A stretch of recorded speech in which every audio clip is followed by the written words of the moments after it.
Hello, my name is Leosa. And my name's Rachel, and this is the 888 Podcast. Welcome to our first episode. We're just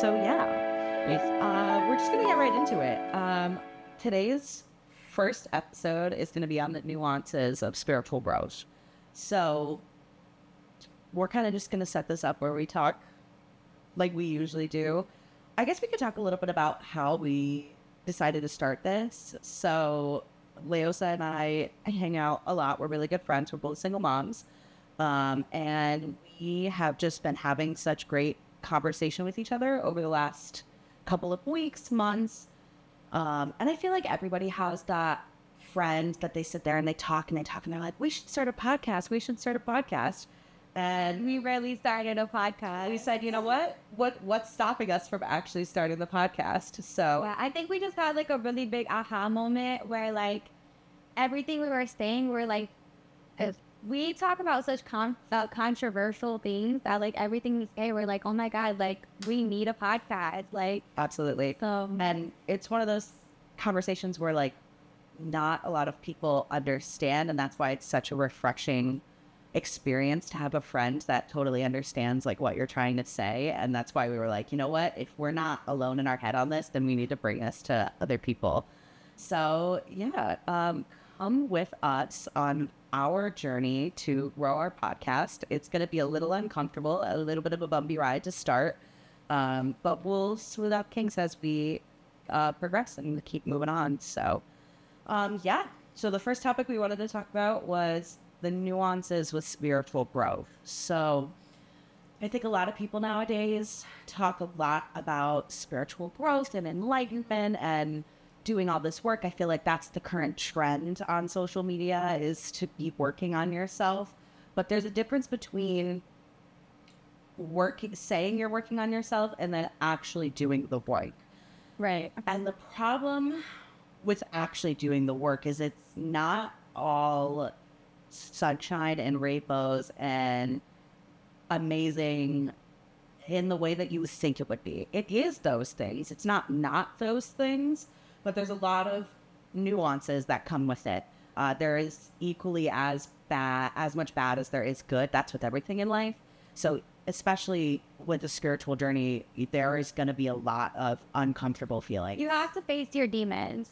That's really what it comes down to. Like, to really ascend and meet your higher self and, unlock that peace, you have to face your demons. And a lot of people aren't willing to do that. A lot of people, they numb themselves, right? Like, they numb themselves with, low vibrational Activities, yeah. things. Yep. And you just have to face your demons. I feel like that's like the number one. That's the thing. And it's one of those things that's a lot easier said than done. But it's also one of those things that, like, even when you are doing those hard things and you're starting to get the good results, I don't think people are expecting the difficulties that come with that. So the first thing, we were talking about this the other day, the first thing that I wanted to touch on was the fact that you can't take anybody with you on this spiritual journey. As much as you want to, and as much as you love your friends and your family and, whoever else is in your life, one of the hardest things is really realizing that it's you and it's only you. You really can't. It's like a video game. Like, you're in player mode and you have to realize that it's like a frequency thing. So the people that you resonate with, when you grow, when you work through your problems and you really tap into that higher version of yourself, you're not going to resonate with the same crowd anymore. You're not going to resonate with the same people anymore. The people that were your closest friends, they're not going to understand you, and you're not going to understand them anymore. And I was even going through this. I was telling Rachel, like, I had a big disconnect with people in my life because this new me is like, oh, I don't want to engage in this. I don't want to engage in that. I don't want to, just You're just choosing different for yourself and you're choosing better for yourself. And what's hard about it is that you can't make other people choose the same. And then people think you're weird. They think like there's something wrong with you. They think like, oh, like you're better than them. And they project that like The jealous energy. The jealous energy. Sometimes it's misunderstanding. It's not always just jealousy. There's a lot of layers to it, but ultimately it's really hard having to accept that you can't take the people you love the most with you. You can't make them do the work. You can't make them make the changes. And even sometimes when you're sitting there explaining everything to them, you can't make them comprehend. Right. You can't make them understand and embody what you're trying to say, and especially in the ways that you are. So, and I think maybe that's a topic that people might be aware of, but it really hits hard once you get to a certain level. People say all the time there's levels to this and I feel like, I feel like a lot of people think that, you know, that might be kind of a conceited thing to say, like, oh, da da da. But when you're on the bottom level, everything feels like an attack. So, of course, somebody saying, oh, there's levels to this, and implying that they're on a different level than you is going to feel uncomfortable to you when you're on the bottom. And that's okay. You know, one thing you have to be aware of with uncomfortable feelings is that is literally your call for growth. So anything that you feel uncomfortable about, anything that triggers you, is literally calling on you to self-reflect. The triggers is what's gonna save you. You have to see the triggers as like, okay, where is this coming from? Why do I feel like, why does this make me feel some type of way? Why does this make me feel bad? Or why does this make me feel angry? You know, you have to identify the emotion that triggered, you know, brought up. Where the root of that is. Right. The problem with that work is that most people aren't ready to do that. They're not ready to do that. Yeah, it's something that in the moment is really hard. Even if they're ready to do it later, in the moment, it's almost impossible for people to, when they're feeling that way, to accept it. Yeah, because you have to take a look at yourself and realize that everything that's wrong is because of you. Everything that's wrong in your life is because of you. Like 97% of your problems is for you to solve, and it's because, you know, you're enabling it. At the end of the day, you don't have to put up with a lot of shit. You don't have to, you know, use it. So I was gonna say, I think that brings up a really great personal experience for me that we can start with. So that whole experience for me, I remember the first time somebody looked at me and told me that everything that was going wrong in my life was my fault. I'll quickly break it down because I think it's really important, and it was really honestly a very life-changing moment for me. But I was 15 years old. I was in therapy. I had attempted suicide, and that's why I was in therapy. Didn't really want to be there, but obviously I'm a minor, so my parents, you know, I had no choice. And I was in group therapy. I was in a 12-week program, and I, you know, I was a couple weeks into it. I remember one day I go into therapy, and it's group therapy, so I'm sitting in a circle with everybody else. And the therapists, you know, they go around and ask everybody to, you know, share a little bit about their day. It was one of those therapies where you're at the program for like 6 hours, so we had plenty of time. And they get to me, and I start telling, you know, complaining about everything that's going on, and talking about my day and how this person did this and this awful thing, this and this experience that, and whatever. The therapist that was hosting the group looked at me. I'll never forget this moment. He looked at me and he said, "Are you done?" I was like, yeah. And he looks me dead in my eyes, and he said, everything that's wrong in your life is your fault. You are causing everything that's going on in your life. You are the perpetuator of everything that's going on. I lost it. I remember I flipped out on him. Mother you, then mother effing this. You don't know me. You don't know my life. You don't know da da da da. this, that, and the third. Mind you, I'm 15. I think I know everything.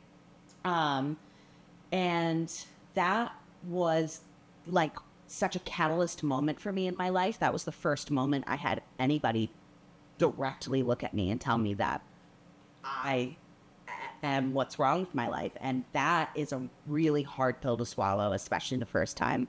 But I also will never forget that by the end of the 12-week program, when I was discharging, that I went up to that specific therapist, because there was multiple, and I asked him if I could give him a hug, and I thanked him for changing my life. And little did I know at the time that that was really the beginning of the rest of my life. I needed that moment so badly, and I didn't, even at the time, even though I was able to appreciate it fairly quickly, a lot of people aren't able to appreciate it as quick as within a 12-week time frame. But I didn't even know how much I needed that, even at the time, even though I kind of appreciated it at the end. And that kind of brings us back to, you know, the original topic is that, you know, you can't take people with you, and you can't have that moment for people no matter how badly you want to. So the first time somebody tells you you are the problem, every time, and it's happened multiple times even since then for me, but every time it's a really hard pill to swallow. You get better at it over time. You gotta ditch the victim mentality. You gotta ditch the victim mentality. If you want to grow, if you want to level up, if you want to get to where you want to be, you gotta ditch the victim mentality. Absolutely. Making yourself a victim in the situation is only going to keep you complacent with the situation. So, but yeah. Another thing I love, I've heard this before, and this will really make me think differently, is the past only holds weight if you let it. The past doesn't exist. Yeah, you might have the memories of the past, but those memories can only affect the future or the present moment if you let it. You have to let go of the memories. You have to understand that you give those memories power. Absolutely. I think something like that is something we could definitely get into on a later episode, because it is definitely easier said than done, especially with somebody coming from someone that is diagnosed with PTSD. It is a little bit easier said than done. I'm currently reading a book, The Body Keeps the Score, which is about trauma and how the body holds on to it. So, so while you can, but you ultimately, to skip forward on that, ultimately you're the only one that's in control of your life. See, I feel like I get it because I've had a lot of trauma too, but at the end of the day, like, I'm not gonna let the trauma dictate like the decisions I make in the present moment or for the future, or let that pour into, like, you know, future relationships, even with partners, romantically or friends. Like, a lot of people self-sabotage because of their past traumas, because of their past memories. And you have to realize, like, life is about intention. When you move into certain, you know, into new things in life, and you bring in the energy of the past, you're bringing in that negative energy, like, to the future too. So you're gonna, how do I say, like, if you think, oh, I've been hurt in the past before, so this new person, I had trust issues, this new person might hurt me, they're gonna hurt you 100%, because that's the intention you went into it with. Like, you have to realize that, yeah, of course, you know, you have to hold space for yourself and feel the feelings, and, you know, understand that, like, some F happen, but at the same time, you have to approach every situation in life with, I'm not gonna let that dictate how, like, what my future holds. So ultimately, yes. Ultimately, you're the only one that has control of your life, and that's another moment that I could talk about in my life. I remember the day that I decided that I didn't want to feel that way anymore. I briefly touched on the fact that I had attempted multiple times in high school, and I, coming from somebody who has been there and who has been to the mental hospital 4 times, has been through tons of therapy. I remember the moment I decided I didn't want to feel like that anymore. And when I tell people now, especially like new people that I meet, that like I choose happiness every day. I've chosen to feel this way. A lot of people, again, like get very triggered when I say that, and I don't say it to, diminish or take value away from the work that you put in, but it really is as simple as that. It really is as simple as deciding that you don't want to feel like this anymore and that you want better for yourself. And the follow-up to that people I think I'm trying to excuse is that you then have to put in the work. You can decide you don't want to feel that way anymore, but you're not going to wake up tomorrow and feel magically better all of a sudden.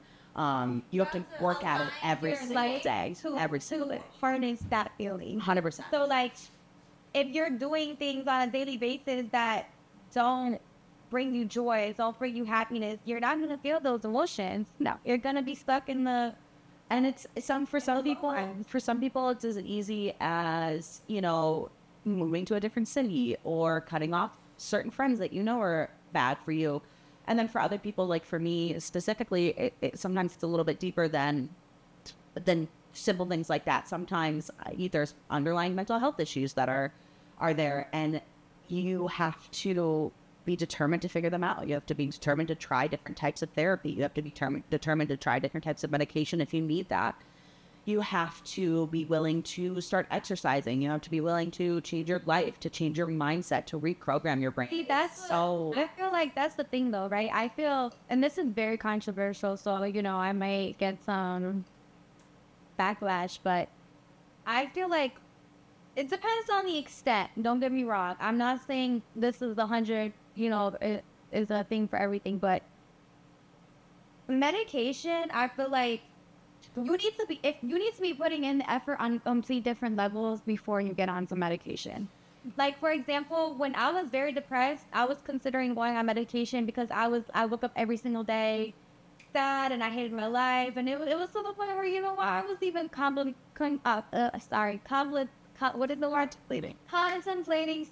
suicide. And you know what? Every single thing I was doing on those daily basis wasn't making me or my body or my mind feel good. Like, it's a chemical imbalance to a certain extent, but you can naturally balance that. I think we should move away from that topic because, first of all, there's a lot to that. But second of all, think about it though. The point that but think about it though, like you're not medication is just a pharmaceutical made to make you feel better. What about herbs?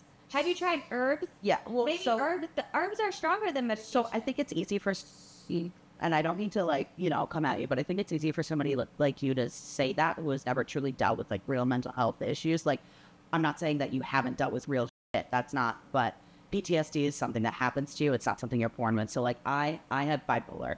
And for me, medication was a really key piece to get me out of the crisis zones that I was in for so long. Like, I could not think straight. I could not make safe, proper choices for myself. I was in and out of the hospital. I was on and off using drugs. I was on and off doing the wrong thing. And don't get me wrong, like all of those things, like there is I could have broken all those things down. But the thing is with the mental health part, I couldn't think clearly enough to even start breaking that stuff down. So like for me, where I've kind of done it backwards of the way that you're talking. Like I used the medication to get me out of a crisis in constant fight or flight living area. Like, that's not a great way to say it, but constantly living in that fight or flight. So I had to kind of just get things to a base level where I wasn't constantly involved and constantly doing all these dangerous things. And the medication piece really helped me kind of step back from that. And then once I was stable enough to think, then I was able to start taking things down one at a time and starting to change things. And ever since I first got on medication, I've stepped down and down and down with the amount of medication, the different medications. And ultimately, I would love to live a life where I'm not on any medications. That's like the long-term goal, is to that's what I was going to say, because I understand from your perspective when you break it down like that, because I get what you're saying. Sometimes you need to use it to save yourself. But but as long as you see it as this is not going to be like you need to find other ways to get, I think it's to get that feeling from. It's one step at a time, and it's one day at a time. And it's also, again, somebody that's like personally experienced it. You can't necessarily like speak on medication and mental health in like a blanket term like that, because every mental health disorder is different. For me, being bipolar and having ADHD and having PTSD, it was very noisy in here for a very long time, and it still is, but it was to the point where I couldn't think straight at all. Like, looking back on that time and then looking back on now, like, the clarity that I have partially is from the medication, partially is from the way I'm living my life today. But if you can't even organize one thought, then is sometimes the point is the medication has a time and a place. But I feel like we're getting a little bit off topic. That's definitely not what where we're trying to go in today. Yeah, ultimately you can't take people with you. What was really hard for me was, you know, my daughter's father. I think that's been the most recent one that has been hard for me, because I love people really hard when I love people. I think we both do, you know. Mm-hmm. I know you have a friend that you can think of, and for me, you know, I've kind of been the friends or whatever, but my daughter's dad was very hard, because I do love him and I do have a lot of love for him. He's not a bad person. I know a lot of people have been in really abusive narcissistic relationships, myself included. Fortunate enough that I just didn't have a child with that person, you know, but I had a child with this person. And as much as I love him, and as much as he is a good person, and as much as he has done a lot of growing and has done a lot of work on himself, like, you get to a point with your growth where you kind of are just like catapulted onto this next level. And I wish I could name the levels, because maybe it would make things more clearly, but you get to, like, there's growth on the bottom that will kind of keep you in the same kind of frequency as people, and you'll start to, like, move up, and you'll be like, oh, no, but you're still kind of in the same, like, frequency as them. And then you reach this next level, and all of a sudden, like, everybody else is in this range and you're in, like, this range, and you immediately there's this disconnect between you and the people you love in a way that's, like, really overwhelming. I could relate to that, because I think, like, even because I'm a single mom too, and I think when I had my daughter very young, I had my daughter at 20 years old, and I'm 25 now, but when I met my daughter's father, we based the relationship on fun. We based the relationship on good vibes, having fun, going out, and then when life gets real and you're forced to grow up and you're forced to, you know, live a new reality, because having a baby does that. Like, nothing is about you anymore. Mm-hmm. And, you know, majority of the time the mother is the one taking on most of the nurturing role, because it makes sense. And I'm not saying, you know, that I get that part, but a lot of people aren't willing to step up. I feel like, I mean, I know that might not be for you, but that's what it was for me. For me, it was like, nothing, like, life isn't about having fun anymore. Life is about, you know, having a family and doing family things. And you know. So for me, that wasn't like my situation with my daughter's dad. Like, he's very involved. He's very into doing the family thing. It's the communication piece between us, and it's the spiritual work that on himself personally that we're just not aligning with at this point. And I know that he's capable. I hope that he's capable. But the hard part of it is having to ultimately let him go and move on from that situation, because I know it's not what I deserve. I know it's not healthy, but also I can't wait around for him to decide to do the work that I've done. So you're just going to pull your frequency down. Right. And you can't, that's the whole thing. You can't take people who you sleep with. You can't reflect your self-worth. Yeah. Who you sleep with reflects your self-worth. And that's why, like, sexuality should be, like, sacred. It should be, like, I don't believe that sex should be, like, casual or, like, fun, hook up. No, because at the end of the day, your body really is a temple. And if you're just letting anybody in your temple without providing for you mentally, physically, emotionally, spiritually, you don't love yourself. You don't. No, absolutely. But yes, to stay on topic, you can't love people into being who you know they're capable of being. Like, you have your family or you have friends for high school, middle school, preschool. You have people that you're connected to with children, whatever the case is. You can't love those people into making the choices that you know they need to make, or the things that seem very obvious to you. You can't explain to them. Yeah. It's just something that you have to come to terms with it with yourself. You have to, and I feel like how we were talking about, because we're both reading a book right now, and we're gonna talk about this book in a later podcast. But just to touch on it just a tiny bit, the I feel like as people, like, our souls are on different levels, and some people just aren't meant to get on that level yet. You know, They're not there. Grows up Yep. at a different time for a reason. Yeah. And if you grow up way ahead of somebody or faster than somebody, and like they're not meeting you there, I feel like you guys were never aligned for each other in the first place. Yeah, it's definitely what I will say, what I think has been trending on social media recently, that frontal lobe update at 25, 26, when you all of a sudden see the world like a lot clearer. Yeah, I think that, partially comes with age, but also partially comes with the spiritual work that you do, shadow work that people Right, but you got 30-year-olds are still operating like you're 18, yeah, exactly. So yeah, so it's definitely, it's just one of those things. But yeah, that's the hard part of kind of like leveling up, is that, really accepting once you get there that I am dragging myself down. I'm throwing an anchor into the ocean on myself as I'm trying to pull these people up. And you really just have to choose yourself. You can only save yourself. You have to get save yourself. really committed to choosing yourselves.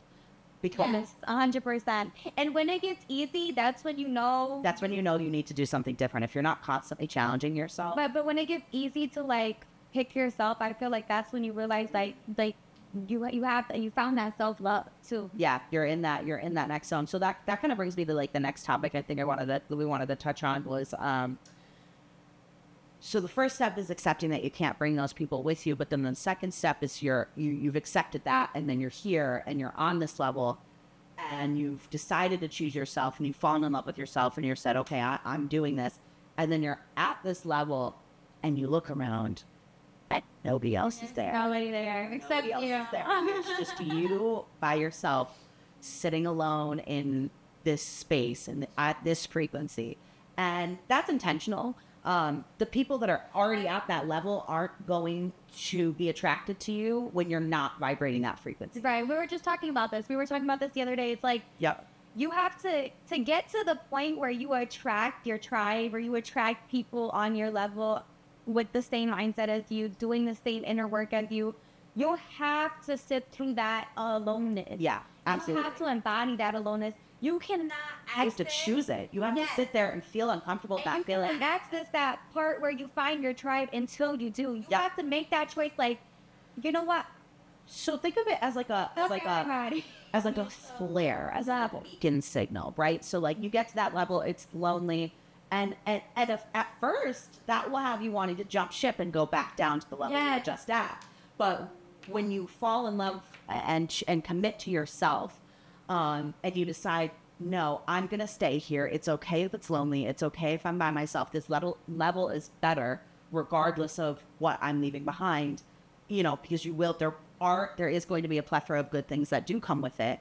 But once you decide to stand there and send off that calling beacon, the flare, that's when you're going to start attracting the people at that frequency to you. So you have to vibrate that frequency for an extended amount of time. You can't just say it. You have to feel it. You have to feel it. You have to be about it with your actions, your thoughts, and your words. It's not something that you could just say you're doing and then still be doing the old habits. Right. You really have to embody that loneliness of the next level, and then what's meant for you is going to start coming towards you. Again, think of it as like the flare analogy. So you set off a flare in the middle of the ocean. You're on this little life vest. You're by yourself. You want help. So you set off the flare. There's a cruise ship going by, or there's a small ship going by, or whatever.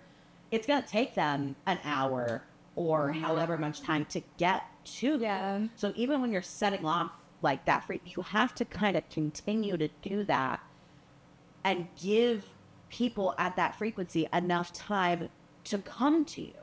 That's what we're going to get into, but that is literally manifestation. That is the definition of it. I think a lot of people, that was another topic we wanted to talk about. I think a lot of people get manifestation confused with prayer or even just asking for something. Prayer is 50% of the work. At the end of the day, yes, you can pray, you can, because I do feel like you have like something on a spiritual level that is like there for you as well. Yep.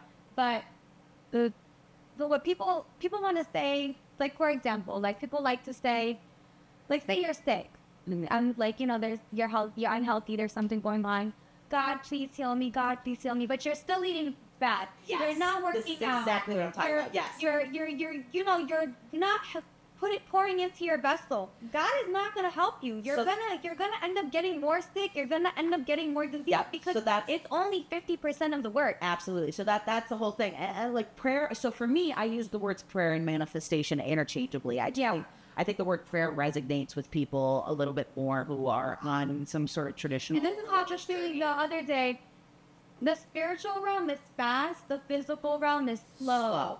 So but that's the thing. A lot of people think that's a good one. A lot of people think though that that manifestation is like prayer. It's where you, oh, please give me this. Oh, please, I want this, or oh, I want this job, or I want this thing. So I'm just gonna think about it really hard. Yeah, exactly. What work are you putting in to actually get those things? So manifestation is not just asking for what you want. It's not even just thinking about it. It's not even just making about it. Yeah. So making like a goal board, a mood board, a dream board, whatever the hell you want to call it. You can even do that. Great. That's awesome.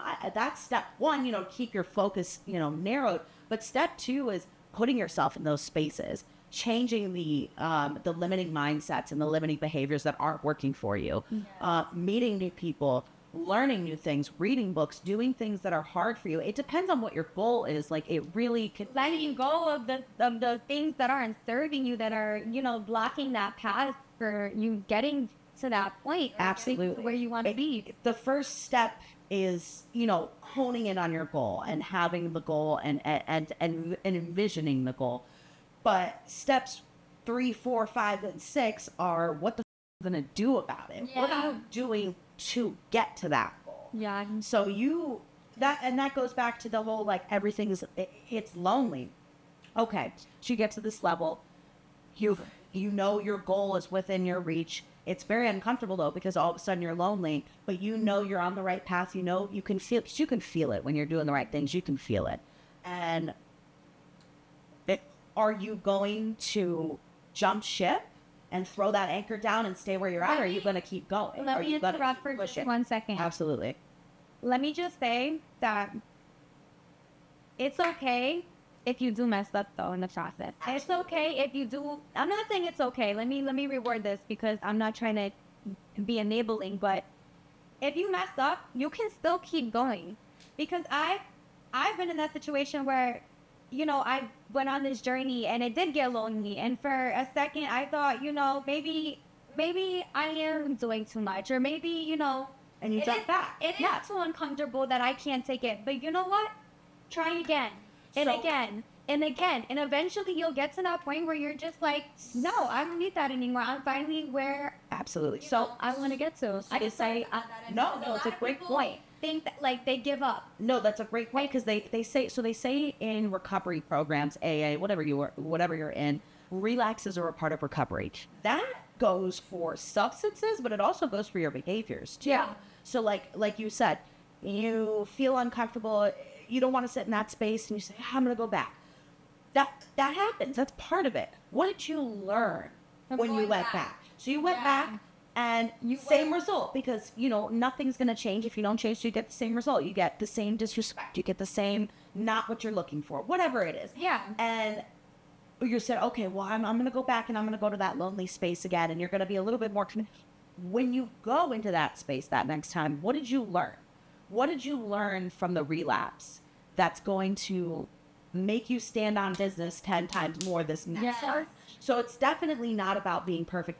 That is quite literally the opposite of what the human experience is. It's Right. not a perfect. And another example, because I love the relapse example, but another example, because I know this is going to relate to a lot of people, is the gym, right? Your physical activity. Because I'm almost two and a half. Body connection. Yes, I'm almost 2.5 years into my gym journey. And when I first started, I had a lot of gaps where I would go months without working out. Yep. I would make some progress, lose some progress. And I would always look at these people that I look up to or I was inspired by that look like what I wanted to look like and think, oh my God, I'm never gonna be like that. Like I don't have it in me. That Like I limiting don't know. mindset. Yep. Yeah, I don't know how I'm gonna get there. I don't know if I'm gonna be able to get to that point.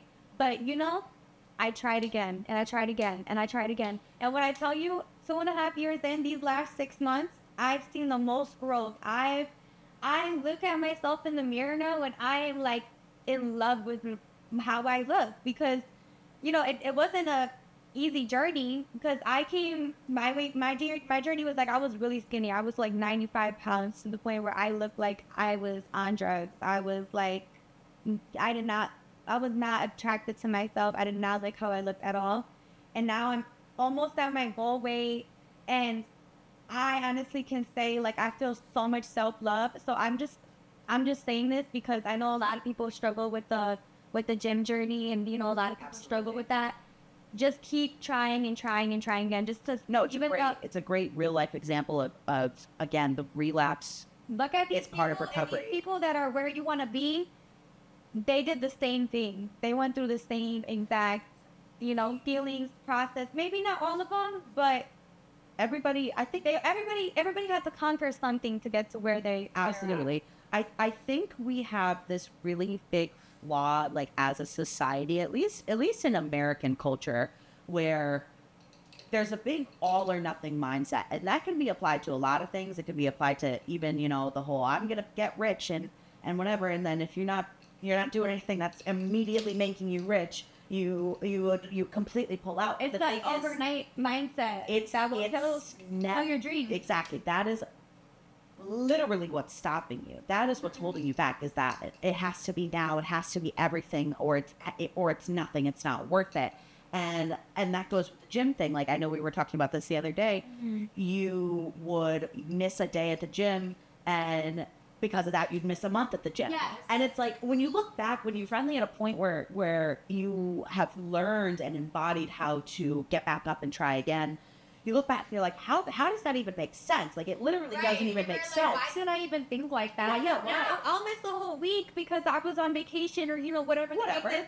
And I think, how am I gonna come back this week even better? Even better. I'm not even gonna miss one day, and I'm gonna go so hard, and I'm gonna meet all my numbers.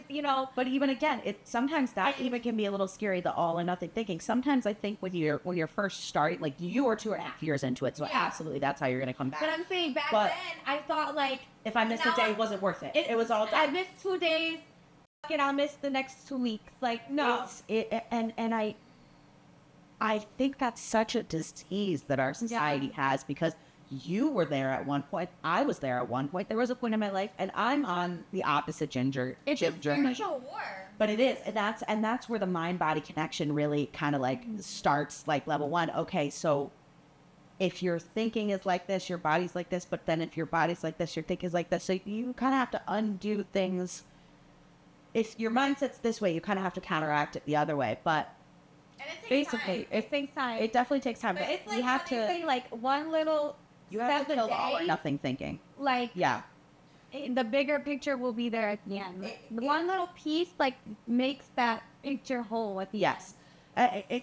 It's there's a lot of cliches once you start getting into a space where you're actually doing these things, and I think it feels almost silly at first because you're like, oh, I've heard this my whole life, but it's so true. Like when you start to do those things. So It's like so when one of these people say, quotes. like, I seen this post and it was so funny. It was like, who would have thought that eating healthy, going to the gym, reading books, like basically just doing all these The things things that you need to do. actually work. It does. And it But does. so the quote that I was referencing or I was trying to get to was as long as you don't have to be 100% better than you were yesterday. You just have to be 1% better than you were Right. yesterday. And that's that's where you start to undo that like limiting mindset and that limiting behavior is, okay, so like the all or nothing, whatever. I missed one day, so I'm not going to go for another month.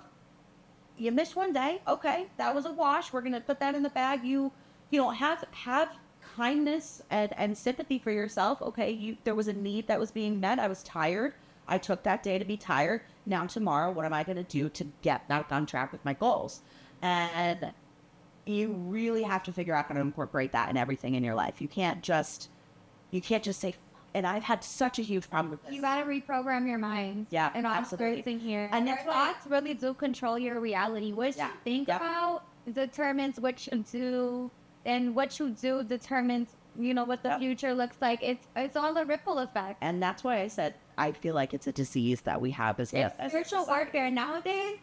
Spiritual warfare is so real. Like, think about it. If they can get you to think to attack yourself, they don't even have to attack you. Absolutely. You're gonna self-sabotage and ruin yourself. They don't 100%. even have to do it. That's a You're great doing point. it for that. That's a great point. There is a reason it's a disease of our society. There's a reason that thinking is so widespread and so common, and it's because there are people at the top, and this is a whole nother topic that we'll get into another day. Well, that's a whole nother, we're going to put a pin on that. But there are people at the top, the 1%. We all know the 1% is real. They hope they have most of the money. They don't want you competing with. They do not want competition. If everybody was, If everybody could do it, at the level they're supposed to perform at their highest level, they would. Oh God, competition would be real. there would be a lot of people coming for their throats. That's really what it is. So that you have to be like very open-minded in society. you have to be, Because you have to realize that nothing is what it seems. and also grounded a little bit in reality. Because as much as it isn't what it seems, some of the stuff is exactly how it seems. Yeah. So like I think like the whole like, okay, again, we have to be careful not to get too deep into this one, but I feel like the whole like concept of the Illuminati is very like well known, and people want to even write it off as like like a conspiracy theory, but like no, that's right in front of your face and it's real.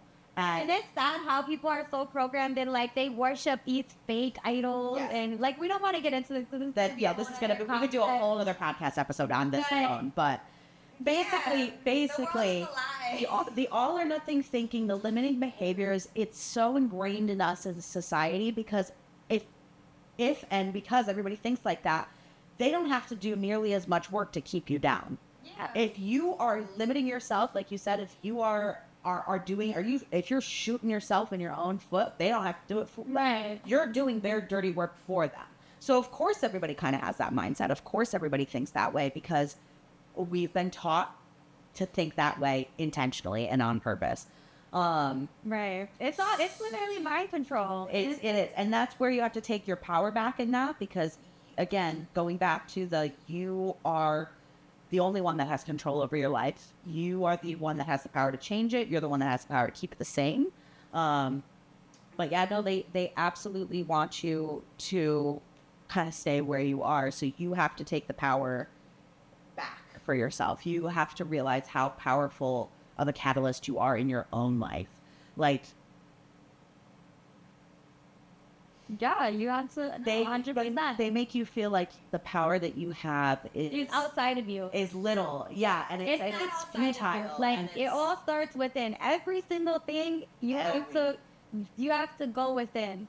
it has to be. You have to face your demons. You have to work through your fears. You have to start making the right choices. You gotta, pour into your vessel the right things to boost that, because a lot of the things that people put into their bodies is, detrimental to their health, detrimental to their thinking. Absolutely. And that could into another thing that I wanted to talk about. You are what you consume. Yeah. I think that was on another podcast topic that I had, we were thinking about, but that really falls into, like, people say you are what you eat, but you are what you consume, and that's in every way, shape, or form. You are the mindsets that What you you consume, read, what you see, what you watch, what you follow, what you listen to. what's around you, your environment. Like, Yes, it is food, and the food is a huge part of it, and we've already discussed having an entire but even podcast episode even on food. alcohol, drugs, just The it's frequencies that you are taking in by allowing yourself around certain people. Right. Like, you are what you consume.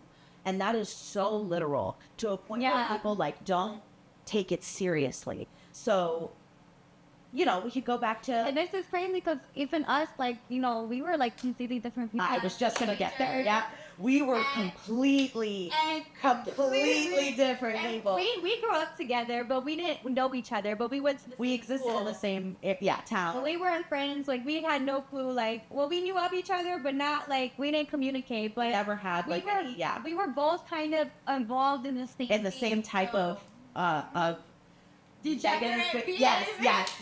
We were both degenerates. and that's why, like, I want to say for, like, moving forward for the rest of the podcast, we'll bring this back up multiple times, but I think we're going to say a lot of things that are really, yes, we're going to say a lot of things that are really, like, harsh and are really maybe triggering to you when you hear it. And I want it to be said now that is coming from a place of personal experience. Like, we're not saying it because we want to hurt you. We're saying it because we love you. And we're not saying it because we are some all perfect people that know better than you. We're saying it from a place of experience. We've been there. We have quite literally, and we're not even through the fire. We've pulled ourselves up by our bootstraps, and we're not even, like, there yet. Like, that's the thing. Like, we're not even close to where our goals are. We're on the journey. There's that level that we were talking about. There's kind of this space where a lot of people exist, and there's smaller levels to that, but then there's this, like, catalyst level that really kind of jumpstarts the rest of your spiritual journey, where you just you choose to stop putting yourself in those situations, and you realize how detrimental they are. It's going on because you allow it. Absolutely. It's a victim mentality. 100%. You have to be like, listen, like, if I want better, I need to do better. I need to be better to attract better other people to make me better. Yes. Like, if they're not making me better, I need to remove myself. It goes back to being alone. You have to go through the aloneness. The aloneness builds so much character. That's where you grow. So much self-love, so much self-worth, but it makes you realize, and even brings back to the original topic, though. You can't take people with you. You can't, like other people couldn't make us do the work, and nothing, and the work that we did, and when we did it, and we're still doing it, but the work that we did to get here, to even be on a frequency where you and I are even interacting with each other, was very personal and very alone. And again, that brings us back to the original topic of, you can't take people with you. You cannot do that work for people. You can't even do that work with people. There's levels of work that they have to do by themselves. And again, you can't love them into doing it or want them. When you're in that aloneness, you finally get the chance to observe. You grow so much. You observe. You finally understand these things because you're not involved in it. So you're not taking in other people's opinions, and you're not taking other people's ideas and mindsets. Yes. Yep. You get to observe it from really what feels like a very clear perspective. And honestly, it's developing your perspective. But once you kind of remove yourself, it's everything. It's everything. And once you kind of remove yourself from the other people, again, you have to think of everything on an energetic and frequency kind of level. So just to preface this, energy and frequencies is a scientific thing at this point. It's scientifically proven. We can go back and forth. Everything is energy, but we learned that in, like, what, the 5th grade? Like, you can't break. We can go back and forth every day. I'll get the research studies if you really want me to. If that's really a problem. Pull up the receipt. We'll pull up the receipt. So we're gonna move aside from, like, energy and frequency being more of, like, a concept or, like, a thing that you do or don't believe in. It's not. It's a proven fact. Right. There's research studies on, your heart and your body's energy frequency. Talk about what you told me about the aura. So that's what I'm getting into. This is scientifically proven, right? You radiate a frequency. This is scientifically proven. You can measure this frequency. This frequency goes to about 3 feet out from you, which, one of the most profound things about that is them having stand 6 feet apart. My aura so disconnected because my aura is 3 feet and your aura is 3 feet, and that's the far. If we're 6 feet apart, we're not connected. In the aura, yeah. So, but moving on. So that is a scientific study that they have done. They've proven that we have an aura and we radiate an energy 3 feet out from us. But what you wanted me to touch on is the authenticity piece. They have been able to, again, measure this frequency, and the frequency is the strongest and the most powerful when you believe what you are saying. So when you are being genuine and when you are being authentic, And you are speaking your truth. that is when your frequency is at its strongest and most powerful. If you're telling a lie, they can literally measure it. And that's crazy because we were even saying like is love the highest frequency. It's a high frequency, but Authenticity even surpasses love.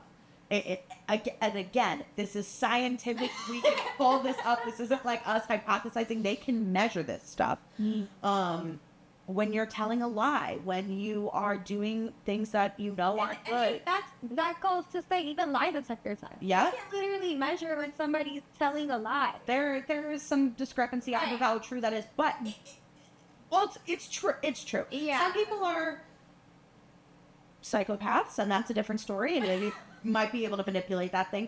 But ultimately, they found that the highest reading, the highest frequency, the most truest and most powerful was when it could be in a lot of different scenarios, but as long as you Are being true authentic self. yeah, truly believe what you are saying and you truly believe it's the right, good thing to do, that is when your energy is the highest, even above love. And that's coming from two mothers. Like, I love my daughter more than anything in the world, but the highest frequency that you're going to radiate is when that love is authentic. So, like, you can say, like, I love my kid and I love this, that, and the third, but you have to connect to that feeling. Yes. You have to really, for that to be the most powerful frequency that you're emitting, you have to connect to love. And that kind of brings me to an interesting point of fake it till you make it. I've used that in a lot of ways. Sometimes you don't connect, that mindset to the way you want to be just yet. Like, you might know, like, okay. But it's going back to what we were saying about putting in the work. Yes. So you have this goal, this vision, this idea,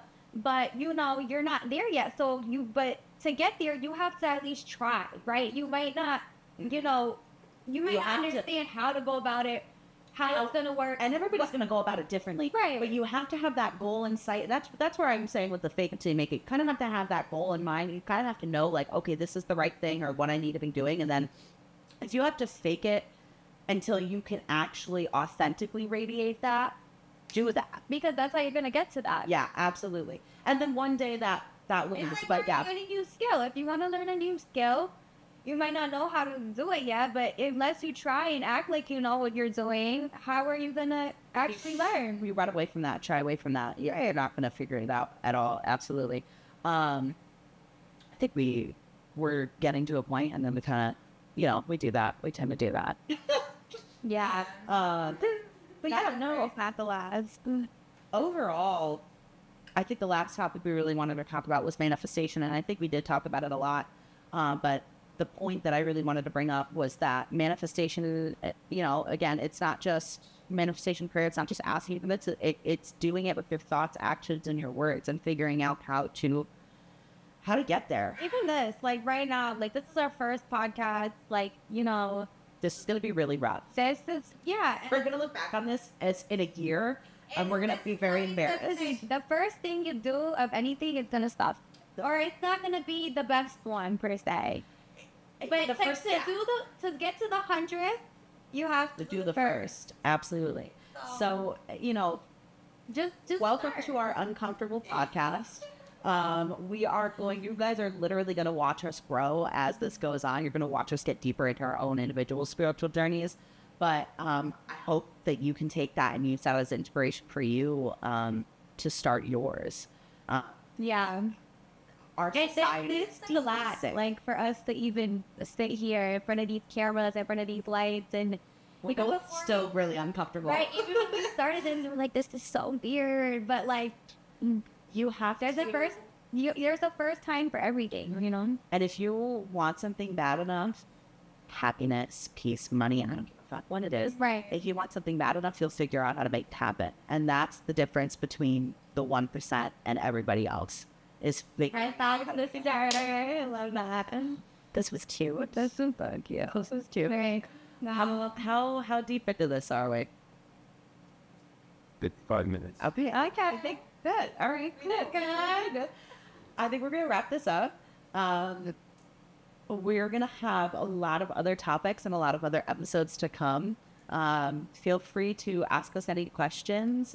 Put your thoughts below in the comments. And any ideas you guys want us to talk about? Anything you want us to elaborate on, something that maybe we brushed over a little bit too quickly for you, for Any us. topics that you would want to hear about? We've talked about this stuff, a lot of this stuff in depth more than once, so we might be skipping things that might be really important for you to understand. You know, we're not here to not trigger you. We intentionally want to trigger you. I want to plant the seed for growth in you, but at the same time, like Leosa said earlier in the episode, we do love you. Like, it comes from a place. And that's why we wanted to start this, because we were like, wow, we talk about like such profound spiritual stuff.